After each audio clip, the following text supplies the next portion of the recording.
কাঁঠাল শেষ হয়ে যাচ্ছে বন্ধুরা। কাঁঠালের পিঠা ভিন্ন ভিন্ন স্বাদের 3 ধরনের পিঠার রেসিপি দেখাবো। এটা আমার গাছের কিন্তু কাঁঠাল, সেই গাছের কাঁঠাল দিয়েই কিন্তু আমি আজকে রসালো পিঠাগুলা বানাই নেব। বাঙালি পিঠা অবশ্যই একে একে করে 3টা পিঠার রেসিপি একই ভিডিওতে দেখবেন।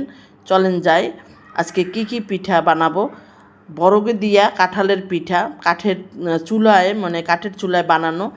তারপরে মালপোয়া, কাঁঠালের মালপোয়া পিঠা, তারপরে কাঁঠালের অসাধারণ কেক রেসিপি। যদি আপনাদের ভালো লাগে অবশ্যই একটা লাইক দিতে কিন্তু বলবেন না। আর 3 ধরনের পিঠার রেসিপি একই ভিডিওতে পাবেন। আসসালামু আলাইকুম। চলেন যাই আজকের নতুন রেসিপিতে। আমরা পিঠা বানাই, লাইক কমেন্টস করি, আর বন্ধুদের কাছে কিন্তু শেয়ার করে দেব। এখন কাঁঠাল পেড়ে আনিয়ে রাখছি কিন্তু বন্ধুরা, কাঁঠাল কিন্তু পেকে গেছে। কাঁঠাল ভাঙা থেকে শুরু করে সম্পূর্ণ ভিডিওটাই কিন্তু দেখাবো। স্কিপ না করে পুরো ভিডিওটা এনজয় করবেন, দেখবেন, ভালো লাগবে। এখন আমার সাহেব কাঁঠাল ভাঙতে আছে, মাশাল্লাহ। কাঁঠালের রোয়া দেখেন। আপনাদেরকে কিন্তু আমি কাঁঠালের কোনো ভিডিও দিতে পারিনি আগে। আমার মাশাল্লাহ এবছর প্রথম হয়েছে কাঁঠাল। দোয়া করবেন সবাই। এই কাঁঠাল গাছে আর কখনো কাঁঠাল ধরেনি। যেমন চমৎকার দেখতে ছিল তেমন কিন্তু খেতে আলহামদুলিল্লাহ। এখন সেই জন্য আপনাদের সাথে পিঠার রেসিপি শেয়ার করলাম। এই যে চালের গুঁড়া ছাড়া তো আর পিঠা হবে না। এখানে আতপ চাল আর পোলার চাল দুইটা একসাথে করেই পিঠা। এই যে কাঁঠালের বিচিগুলা ফেলে দিয়ে কিন্তু এখন ব্লেন্ড করে নেব। 3টা রেসিপির একবারই ব্লেন্ড করব। কাঁঠাল, এদিকে খাজুরের গুড়, এটা খেজুরের কিন্তু দানা পড়া গুড়, সেই গুড় দেব। চিনি আপনারা চিনিও ব্যবহার করতে পারেন, কিন্তু গুড় দিয়ে করলে সেই স্বাদ, সেই মজা। আমি আমার পরিমাণ মতন গুড় দিয়ে দিলাম। গুড় দিয়ে তারপরে কিন্তু ব্লেন্ড করলাম পানি ছাড়া, দেখলাম যে হয় কি না। মোটামুটি হয়েছে। এখন পাউডার দুধ আর এখানে হাফ কাপ লিকুইড দুধ দিয়ে আবার ব্লেন্ড করে নিলাম। সুন্দর একটা মজাদার ডো পরিণত হইল। এটা কিন্তু অসাধারণ খেতে ছিল। এভাবেই করবেন, দেখেন ঘনত্বটা দেখেন। এখন এটা দিয়ে কিন্তু 3টা পিঠার মানে বলের ভিতরে একবারেই যেখানে যতটুকু দরকার একবারেই ঢেলে দেব। দিয়ে একবারেই কিন্তু আমি পিঠার রেসিপিগুলো করে নেব। এই যে চাউলের গুঁড়া দিয়ে দিলাম প্রথম। এখানে এটা হবে আমাদের কলা পাতায় যে পিঠাটা বানাবো তার সাথে একটু নরম যেন হয় সেজন্য আটা দিয়ে দিলাম 3/4 কাপ। আর এখানে কুচানো নারকেল আর ফালা খাওয়া নারকেল, 2 ধরনের নারকেল দিলাম। দাঁতের মাঝে পড়লে খেতে কি মজাটা না লাগবে। তারপরে হইল মালপোয়া, চালের গুঁড়া দিয়ে দিলাম এখানে, দিয়ে মালপোয়ার জন্য। আর এখানে কেকের জন্য চালের গুঁড়া আর ময়দা আর নারিকেল দিলাম না, নারকেল দিছি মালপোয়ার ভিতরে। এখন ভালো করে একটা একটা করে কিন্তু মিশাই নিতে আসি। আপনারা দেখতে থাকুন, স্কিপ করবেন না, তাহলে কিন্তু আপনারা হয়তো অনেক জায়গা ভুলে যাবেন।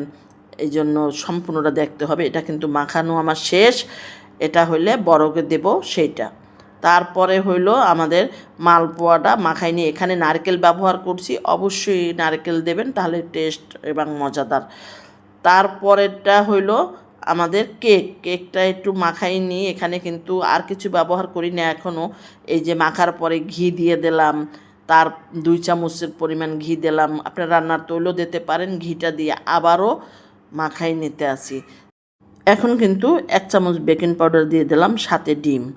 কিন্তু আমরা কিন্তু মাখাবো না, আমাদের পিঠা একটা একটা করে বানাতে হবে। এগুলা যে সময় যাব মাখানের টাইম হইবে তখনই। এখন কিন্তু আমি আর বেকিং সোডাও কিন্তু ব্যবহার করছি।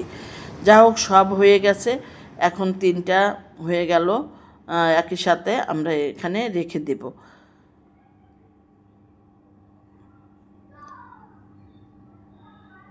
এই যে এভাবেই রেখে দিয়েছি। এখন বানাতে গেলাম। কলা গাছের পাতা মুছে নিলাম।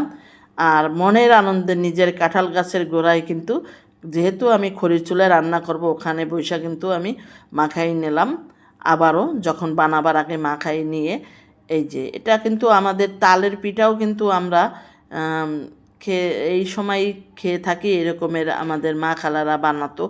এখন তো আমরা অনেকটা ভুলে গেছি, শহরে থাকি, অনেক কিছু পাওয়া যায় না, কিন্তু আমি কিন্তু আপনাদেরকে দেখাই, সব সময় চেষ্টা করি এই জিনিসগুলো দেখাবার জন্য। চুলা ধরাই দিছি, এখন একটা একটা করে তাওয়ার মধ্যে ভেজে নেব। যে ফ্লেভার আর যে ঘ্রাণ, মানে কি বলবো, এই মজার স্বাদ। আমি কিন্তু গ্যাসের চুলায় ভাজতে পারতাম, কিন্তু এই যে চুলার একটা ফ্লেভার, স্বাদ, সেটা কোথায় পাবো? আমার কাঁঠাল গাছ দেখে নেন সবাই কেমন লাগতেছে। এই গাছের কাঁঠাল দিয়ে বসে বসে, কাঁঠালের গাছের পাশে বসে কিন্তু ভিডিও করতেছি। আমার কাছে খুব ভালো লাগছে। হয়ে গেছে কিন্তু এই পিঠাটা কিন্তু হয়ে গেছে। দেখেন, বেশি সময় লাগে না, লাকড়ির চুলায় অল্প সময়। দেখেন এই দাগ লাগাই লাগাই কিন্তু একটু ভাজতে হবে। যারা জানেন না, এইরকম পোড়া পোড়া না হলে কিন্তু সুন্দর একটা ফ্লেভার আসবে না। দেখেন, দেখাই দিলাম পিঠা, অবশ্যই আপনাদের কাছে ভালো লাগছে। পাতলা করে দিলাম এইটা একটু।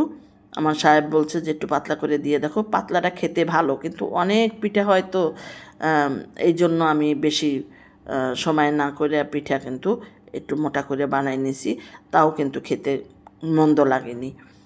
এই যে আপনাদের সুবিধার্থে আমি আরেকটা পিঠা দেখাই দিলাম। এরকমের এক এক করে আমি সম্পূর্ণ পিঠাগুলো বানাই নিছি। কিন্তু এই যে আরেকটা পিঠা তুললাম। একটু লং ভিডিওটা হইলেও কিন্তু এটা ভালো লাগার কিছু আছে, শেখার কিছু আছে। আমি খেয়ে দেখলাম, কি বলবো, আমার তো তর্স হয় না, আমি তাড়াতাড়ি করিয়া খেয়ে দেখলাম, আপনাদের সাথে একটু ভিডিও করলাম। খুব মজা।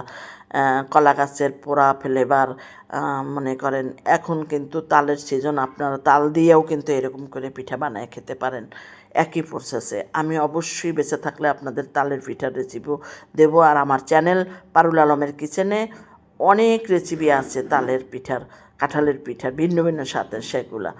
এই যে সব পিঠাগুলা একাত্র করে দিলাম। কেমন লাগছে আপনাদের কাছে অবশ্যই কমেন্টসে জানাবেন।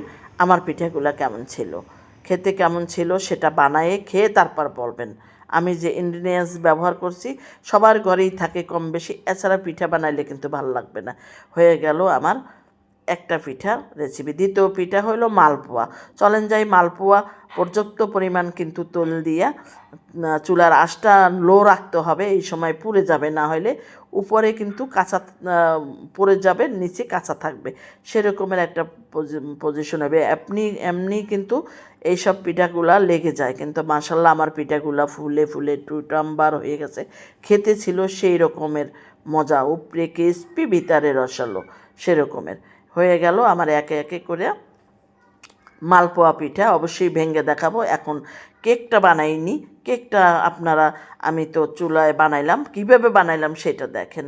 ডিম এখন মেখে দিচ্ছি, একটা বিমান গেছে, সেটাও আপনাদের সাথে একটু শেয়ার করলাম। যেহেতু গাছের কাছে আছি, সব বিমানও দেখাইলাম। ট্যাপ করে নিলাম। কেকটা ছিল অসাধারণ একটা ফ্লেভার, সেই কি বলবো। এটা এটা রেফিন করে দিলাম। অবশ্যই রেফিন করে না দিলেও কোনো অসুবিধা নেই, আমি এখানে ফয়েল পেপার দিয়ে রেফিন করে দিলাম বেঁধে। এখন কিন্তু চুলার আগুনে পোড়া দিচ্ছি। দেখেন এখানে কোনো চুলার জাল জ্বলবে না। এখন একটু মালপোয়া পিঠা ভেঙ্গে দেখাই। দেখেন এটার ভিতরে কিন্তু একদম সেরকমের। আমার এখানে কেকটাও হয়ে গেছে। সম্পূর্ণ ভিডিওগুলো দেখাইলাম, কেমন লাগলে অবশ্যই একটু জানাবেন। আর একদম সন্ধ্যা নেমে গেছে, সেটাও একটু আপনাদের সাথে শেয়ার করে দিলাম। ধন্যবাদ মূল্যবান সময় দিয়ে আমার ভিডিওটা দেখার জন্য। অসংখ্য অসংখ্য ধন্যবাদ আপনাদেরকে। এই যে পিঠা তিনোটা নিয়ে ঘরে চলে আসলাম। এখন খেতে খেতে আমি পারুল আলম চলে যাব আবার।